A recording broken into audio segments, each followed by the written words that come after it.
O grande calcanhar de Aquiles de qualquer arrematação é, de fato, se você vai fazer dinheiro com aquilo.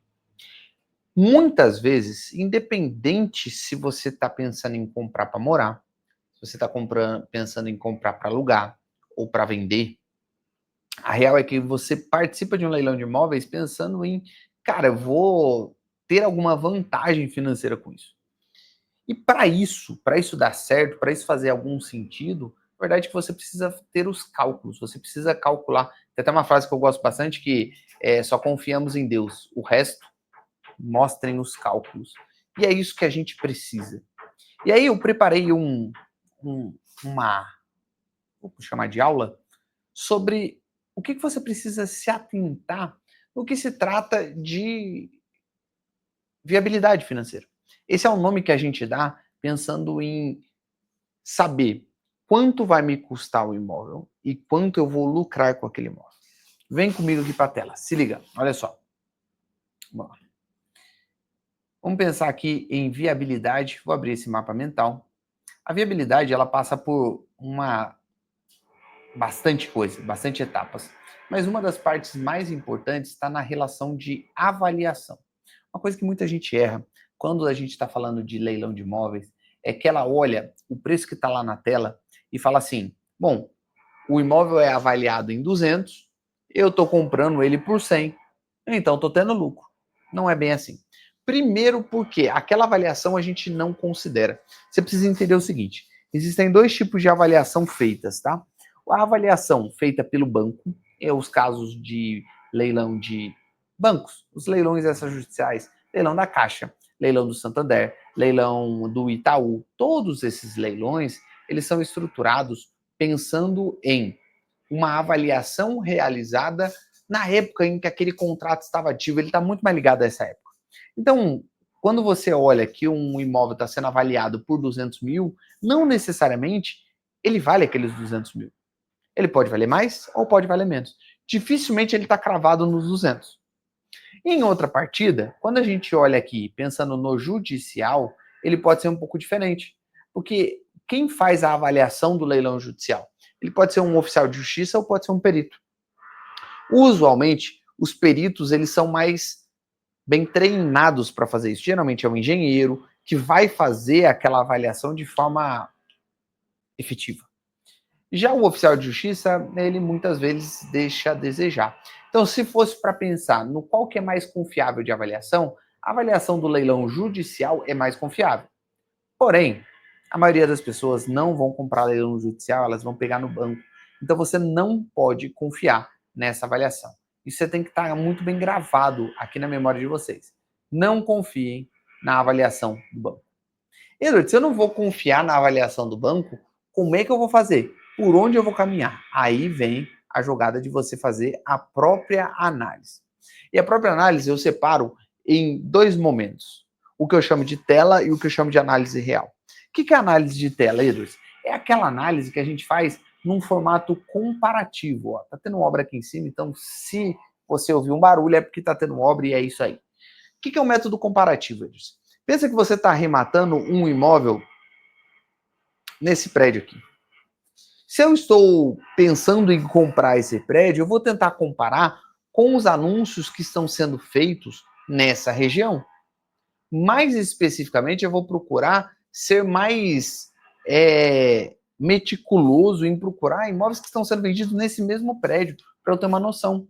E aí você tem que ter um tino muito interessante de pensar assim, ó, se eu quero vender e tem alguém vendendo o mais barato aqui sendo vendido por 150, um exemplo, provavelmente eu vou ter que também vender por 150 ou menos. Essa é a estratégia que você tem que tomar, beleza? Se você quer alugar, talvez você tenha um tempo para isso, então você consegue fazer uma média. Então você consegue colocar vários imóveis que estejam com disparidade de valor. Quando eu digo média, você vai pegar o preço do imóvel, o preço que está sendo anunciado e o metro quadrado. Preço que está sendo anunciado e o metro quadrado. Preço que está sendo anunciado e o metro quadrado, de vários. Aí você vai dividir um pelo outro. E aí você vai perceber assim, cara, o metro quadrado desse imóvel aqui está sendo por tanto. O metro quadrado desse está saindo por tanto. O metro quadrado desse por tanto. Aí você vai tirar a média. E aí você vai calcular a média do metro quadrado desse imóvel que você está analisando. E isso é importante, que é uma média, gente, é para você ter uma noção. Não vai dar um valor cravado. Pode ter uma variação? Pode, mas ela tende a ser muito próxima à realidade. É importante você tirar ali os excessos, tanto para mais quanto para menos. Cara, se você viu lá que o imóvel na região, a maioria das pessoas vendem a 200, mas tem alguém vendendo a 400, cara, pode ter algum erro. Para baixo também acontece. Está todo mundo vendendo a 200 e tem alguém vendendo a 100, pode ter algum erro. É interessante você tirar esses valores da média para não sujar a sua avaliação. Mas o método comparativo não é perfeito. E aí vem a segunda parte, que é a análise real. O que é a análise real? É como se fosse o meu double check da minha primeira análise. Edward, como assim? Cara, os cariocas que me desculpem, mas carioca é só para vocês, carioca mesmo, então vocês estão ligados. Você vai arrematar um imóvel que talvez você não conheça. Nos mapas, no Google Mapas, não vai estar lá falando que aquela região ela é dominada por uma milícia. Aquela região, no mapa do Google, não vai estar falando que aquela região tem inundação. No mapa do Google, não vai estar falando que aquela região é dominada por crime organizado, por roubo, enfim. Aí vem a questão de você entrar em contato com um corretor da região, com alguns corretores da região, para saber se faz sentido aquilo que você está falando. Você fez lá um comparativo de a média deu 200 mil reais, ou 500 mil reais que seja. Aí você liga lá e fala, ou você faz uma parceria, ou você faz no formato de se passar por alguém que está comprando, ou se passar por alguém que está vendendo. Tenta descobrir qual que é a média. Ele vai falar, cara, não, nessa região aí, esse preço não vale não. Um monte de gente fala que vale, mas ninguém compra, porque tem um terreno baldio, porque vaza esgoto, enfim. Eles vão falar algum número. E aí você tem uma confirmação. Tendo quanto vale o seu imóvel, agora sim você entra numa questão de contabilizar todos os seus custos. E aí, gente, vem uma coisa importante. Quando se trata de leilão, eu gosto de ser um tanto pessimista na estimativa dos resultados. Porque eu gosto de pensar da seguinte forma: se eu tiver lucro no pior cenário, se tudo de ruim acontecer e eu tiver lucro, inevitavelmente algumas coisas boas vão acontecer. E eu vou ter mais lucro ainda. E essa é a vantagem. Essa é a estratégia que você tem que seguir. Então, na hora de estimar todos os custos, na hora de contabilizar todos os custos, é importante sim você considerar que coisas ruins vão acontecer. E aí você faz o custo-benefício para ver se vai valer a pena ou não. Então, qual que é o primeiro custo que você tem? Cara, é o custo de documentação do imóvel. Quando eu digo documentação, eu digo escritura, ITBI e registro. Aqui na escritura, você pode pensar também que tem o contrato de financiamento, caso você esteja comprando financiado. Não tem um número específico. A escritura e o registro, ela é uma tabela estadual. Então, cada estado, ele tem os seus emolumentos. Aí você digita aí, emolumentos, e o estado, por exemplo, emolumentos São Paulo, emolumentos Minas Gerais, emolumentos Espírito Santo. E aí você vai descobrir quanto custa uma escritura para ser feita. Essas escrituras e o registro, elas são feitas por faixas de valor. Então, por exemplo, imóveis de 100 mil a 200 mil, é tanto. De 200 a tanto, é tanto. E aí você vai ter esse custo. O ITBI é um imposto de transmissão de bens imóveis. Ele vai variar de 2% a 5%, e ele é municipal, tá? Então, cada cidade vai ter o seu. Então, você pega ali, a cidade de Governador Valadares, ITBI, vai ter a alíquota lá que você tem que pagar. Importante que esse custo aqui é sempre sobre o valor da arrematação, tá? Perfeito, Edson. Depois, você vai contabilizar também os débitos. Usualmente, o débito que você vai ter que constar ali são os débitos de condomínio e os débitos de IPTU. Importante, você não tem certeza dos débitos. Tem um vídeo, inclusive, no canal, que eu mostro como que você pode levantar esses débitos. Cara, considera o pior cenário também. Uma coisa que a gente tem feito muito aqui no escritório. A gente faz no pior cenário, se eu não tenho certeza, eu adiciono ali pelo menos mais 40%. Por quê? É de custo de juros, multa e honorários advocatícios. Então, é bom você fazer isso. essa contabilização. Beleza, Edwards, coloquei lá os débitos também, o custo. E aí? E aí vem a desocupação. A desocupação ela pode ser um acordo, como pode se tornar um processo mais pesado, que é para o judicial. Mas lembra que eu falei? Se você for contabilizar pensando em cenários, estimativas de lucro, é bom que você considere o pior cenário de todos. Qual que é o pior cenário de todos nesse aqui? É o judicial. Mas só para você ter uma noção. Na média, o que a gente gasta aqui no escritório com acordos é de R$ 1.500. O que são esses acordos, Edwards? Pagar o primeiro aluguel da pessoa e ou caminhão de mudança. Porque às vezes a gente só paga o caminhão de mudança. Às vezes a gente paga só o primeiro aluguel. Às vezes a gente paga os dois. Depende da negociação. Gira em torno de R$ 1.500. Pode ser um pouquinho mais, pode ser R$ 2.000. O que é importante? Você pensar em quanto que custa o judicial. Na média, a gente gasta ali no judicial R$ 6.000. O que engloba isso? É o custo com advogado e as custas processuais. As custas processuais, ela vai de estado para estado. Aqui em São Paulo, gira em torno de 1,5% do valor do imóvel. E o advogado? Cara, entre 3.500 a 4.000. Claro que o advogado vai depender. Tem advogados mais caros, mais baratos, enfim.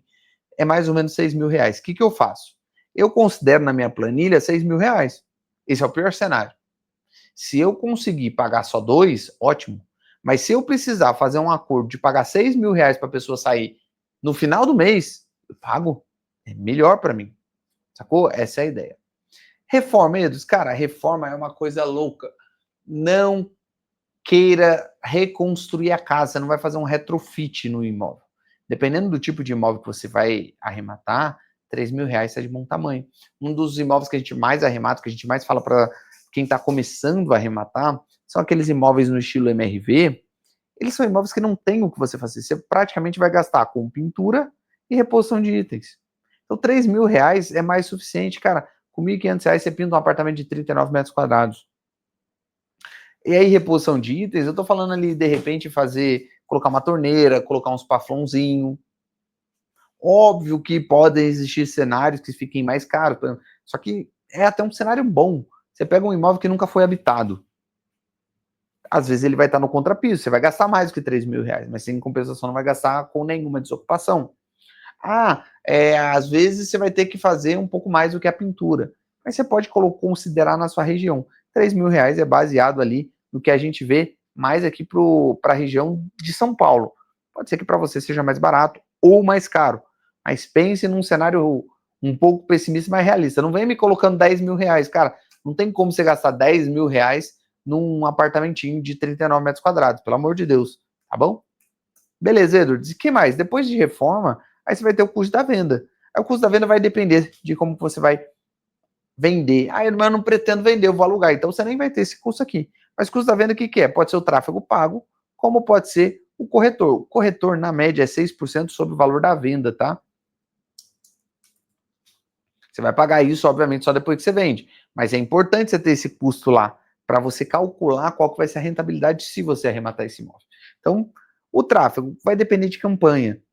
É muito difícil você dar uma estimativa, vai depender do seu gestor de tráfego, se ele vai cobrar alguma coisa, ou se você sabe fazer, mas é uma coisa legal, tá? Eu olho com muito bons olhos isso daqui, porque é uma forma de você economizar. A gente tem um caso de um aluno nosso, que se tornou até nosso parceiro em diversos serviços aqui, ele hoje é nosso gestor de tráfego também. Cara, ele vendeu 3 imóveis desse mesmo estilo em 2 meses. Para cada imóvel ele economizou quase R$ 9.000 só com essa comissão aqui que ele não precisou pagar. Foi sensacional para cada um dos imóveis. Pensa você fazer uma economia de R$ 9.000 no imóvel desse. Louco, né? Então, vale muito a pena você ter isso. E por último, o imposto. Cara, você tem que pagar o sócio, né? O 9 Dedos é doido para você ser sócio dele. Então, você vai precisar pagar. Qual que é o imposto que você paga? Se for na pessoa física, você vai pagar 15% sobre o ganho de capital. E o que é ganho de capital? Você pega o valor da venda e subtrai todos os custos da aquisição. Todos os custos que eu digo é todos os custos. Então você vai colocar ali custo de venda com corretor, custo de reforma, custo disso, custo daquilo. E aí vai dar o resultado é o chamado ganho de capital. Aí você vai pegar esse ganho de capital, vai pegar 15%. Esse é o imposto que você tem que pagar na pessoa física. Edwards, eu comprei e vendi pela minha empresa. Então, você vai pagar, dependendo se for lucro presumido, 6,93 do valor da venda. Aí vai depender do que vale mais a pena para você ou não. Essa estrutura aqui é a base para você fazer uma estimativa de mercado. Porque assim, ó, não adianta você arrematar imóvel. Você tem que ganhar dinheiro. Ninguém acorda pensando, nossa, eu sou doido para arrematar imóvel. Você faz pensando em, eu vou arrematar imóveis porque é um bom negócio, é um negócio lucrativo, seja para acúmulo de patrimônio, seja para venda, para ter lucro em si. E a viabilidade financeira é a parte principal nesse cenário. Você vai precisar fazer isso. E o jeito mais sensato é ter toda essa tabela que eu ensinei aqui vocês. Ah, Edwards, eu queria um pouco mais detalhado, eu quero entender melhor. Cara, aqui na descrição tem a jornada do arrematante. Cara, em 3 horas você aprende todo o necessário para arrematar um imóvel de leilão. É o curso mais rápido, de verdade é o mais barato de todos, então tá na descrição. No mais, se esse vídeo te ajudou, eu vou te pedir uma coisa. Deixa aqui nos comentários sugestões de próximos vídeos. Fechado? Aquele abraço. Valeu!